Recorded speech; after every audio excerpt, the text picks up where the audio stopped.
快船在客场接连被这个火箭拿下防反强队成为这个快船这支老将队的梦魇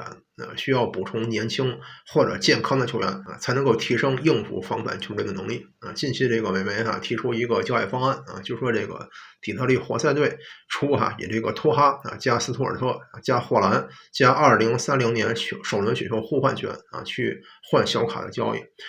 快船此时他得到了一个健康契合哈登有默契的托哈然后呢还有一个呢可以4、5号位切换的斯图尔特，还有这个今年第50位霍兰用于未来重建。那么此时的话还多了一个选秀互换权嘛这个快船队其实不亏的另外的话就是活塞的这个球队方面和这个新帅比克斯塔夫都是急于出成绩否则他们之间也不会说连这个名帅蒙蒂也要炒掉如果是让这个小卡呢重回这个多伦多附近的五大湖地区的底特律，或许能够让这个罗纳德找回状态来。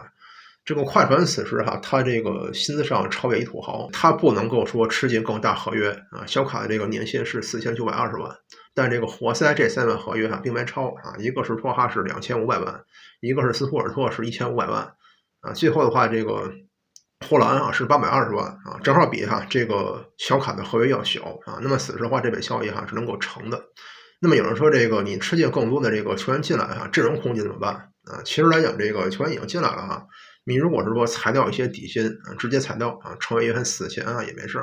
所以说此时这笔交易呢是这个一个人换3人也是可以成立的。这快船上赛季也曾遭遇艰难包括这个克服哈登到来之后的5连败之后，也曾有3连胜但3连胜之后呢又是5战3负，才迎来后面的9连胜这个快船此时也需要保持耐心，除非这个伦纳德回归也应付不了防反强队类似的交易我相信才有产生的必要。